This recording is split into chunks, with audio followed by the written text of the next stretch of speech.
Hey everybody, this is Mrs. Wilson, and today we are picking up with the event that happened after the greatest, most prosperous time period in U.S. history, and that was the Roaring Twenties. Hopefully you figured out and have determined why they called that time period Roaring.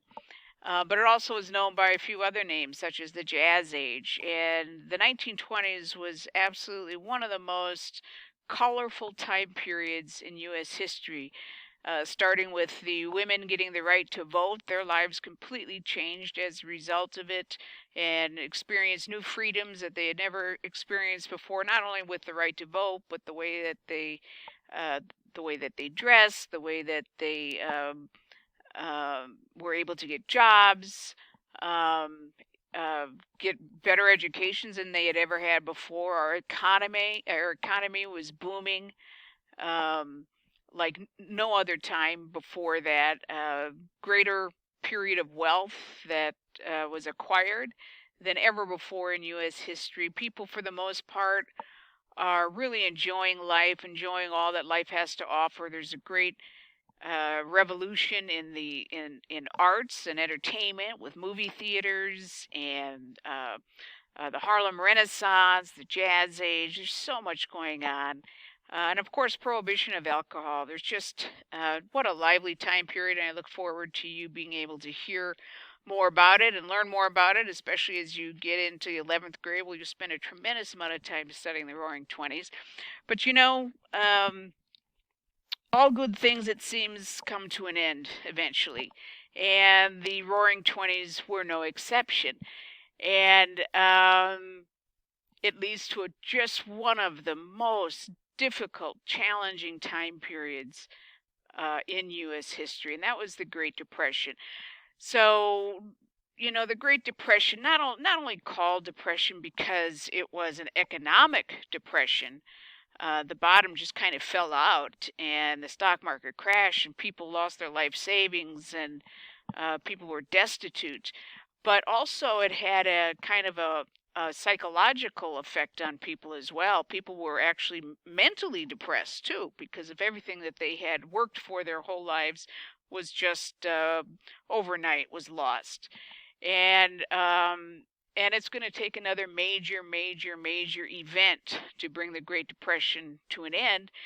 And that major event that brings this time period to an end is World War II.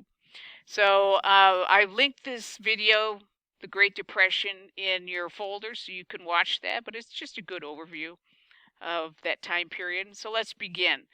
The decade of the 1920s had begun optimistically. Medical advances had reduced deaths, and life expectancy had grown by more than 10 years. The return of peace allowed people to focus on themselves. Cars allowed people greater mobility, and the economy was booming. However, the decade that had begun so promisingly ended in disaster. The Great Depression was the single worst economic catastrophe in our nation's history. So how did we get there?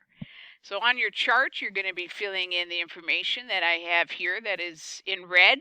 Overproduction. The 1920s saw the introduction of new products such as cars, radios, and refrigerators. Companies were soon producing more goods than people could afford to buy. So all of a sudden you have all these products that are sitting on shelves not being sold. Uneven distribution of income, a topic I hear even today. Farmers, African Americans, Hispanics, and Native Americans face hard times in the 1920s. Essentially, what they're saying is that these groups of people were not experiencing the same prosperity that other groups of people in the United States were experiencing. And you can really see it in these particular communities. The stock market frenzy. People buy stocks hoping to get rich really quickly. That's kind of been a recurring theme in U.S. history, whether they're going to California to get rich quick by digging for gold or other minerals throughout the country that are found as we travel westward. And the stock market was no exception. People could make a ton of money overnight, but they could just as easily lose that money the next day. and people were willing to gamble their life savings on such risky ventures. Some people even took out loans. They borrowed money to essentially gamble on the stock market, and ended up not only losing their life savings, but the money that they borrowed, and now they were even further in debt than they were before. Real estate. People are going to invest very heavily in real estate, again, with that idea of getting rich quickly. And of course, when people buy a lot of real estate, and then all of a sudden other people lose their money, as a result of the stock market crashing, then people can't sell the land that they bought. Maybe they bought it as investment to sell to people to build homes and whatever. And if people are out of jobs, then they can't buy some of your land to build a home on. And so you're stuck paying for a lot of land that you can't sell to anybody because everybody is broke. Shaky banking and debt. Bankers often invested their depositors' money in unsound investments, so the government regulated the banking system. So just a lot of bad investments that went unregulated by the federal government that will have to be watched from there on out. And consumer debt. Consumers, which you and I are consumers, we buy stuff. Not stuff, when I say consumers, I'm not talking about things that we eat, but rather things that we buy to use, whether it's our clothing, our shoes, cars, whatever, appliances, watches, phones, whatever. We are consumers, and at this time, people are taking out a lot of, they're buying things on credit because there's so many new fancy inventions that they want to have, and they're spending money they don't have, and ends up that they can no longer, when they lose their jobs, they can't pay back the debt that they have acquired. So the stock market crashes. This is really just too much for our economy to handle. The stock market crashes. People overnight that were once millionaires become impoverished. And on what is called Black Tuesday, October 29th, 1929, the market crashes. Prices on the New York Stock Exchange plunged. Prices fell. People tried to desperately sell off every investment that they had, causing those prices of stocks to fall even further. People were unable to repay their loans or rents, leading to bank failures that wiped out people's life savings. So banks are also closing. So if you had money in a savings account, for example, in a bank, more than likely you lost all of that. Banks closed their doors. Well over 10,000 banks across the country closed their doors, and any money you had in that bank was gone. And so you were out of everything that you saved your life, that you saved your entire life and built a life creating. Demands for goods decreased. Nobody wants to buy anything because they don't have any money to begin with. And factories closed and workers lost their jobs. So it's just really a horrible situation. On top of that, there is a natural disaster occurring in the Great Plains area, especially the Oklahoma Panhandle, the Texas Panhandle, and down toward Midland, Texas, something called the Dust Bowl. And in this area of the country, the Great Plains, the farmers for decades had overused the soil, planting the same crops in the same places without rotating them, used the soil up so badly that the soil became essentially useless. And so when a drought developed during the 1930s, and a drought that really lasted for almost the entire 1930s, they couldn't plant crops.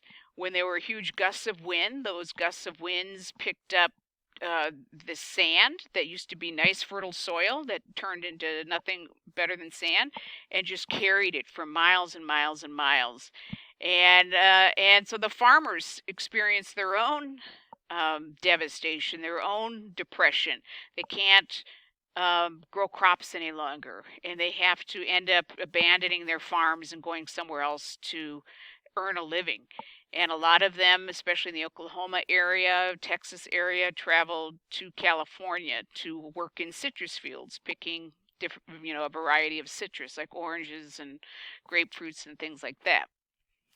So these are just some pictures of the Dust Bowl of the Great Plains. You can see it looks like these, this farm equipment, fences, whatever else you can think of, or see in these pictures are just covered completely by sand. More pictures of dust bowls of sand that is being carried in huge waves, huge clouds. It gets into people's homes, gets into every nook and cranny of their home and all of their bedding, their dishes, everything. 100% is covered with sand. This home, again, it looks like like a snowdrift up against this home, and it's not. It's sand. It's sand that, without any water or good soil to hold it down, just gets blown away whenever there's a big storm. Hoovervilles, people that, and this is a picture of something called Hooverville, named after the president of the time when the stock market crashed, and that was President Hoover. This is Central Park in New York City, one of the most famous places in all the world, where people that were millionaires literally the day before, because they had invested in the stock market and earned a lot of money in the stock market that they lost overnight, ended up living in little makeshift shanties called these little makeshift shanties in Central Park that when there were hundreds of them there, thousands really, they called these little communities that developed all over the country Hoovervilles, after President Hoover. And these are just people outside of their little shanty in a Hooverville somewhere in the United States. These are people that left Oklahoma to escape the Dust Bowl. They were migrant workers that ended up traveling all the way to California to find work there, hopefully in the citrus fields. More Hooverville pictures. These makeshift shanties appeared everywhere in the country. And also a lot of people that were homeless as a result of the Great Depression traveled along the railroad from town to town looking for work. And frequently billboards would be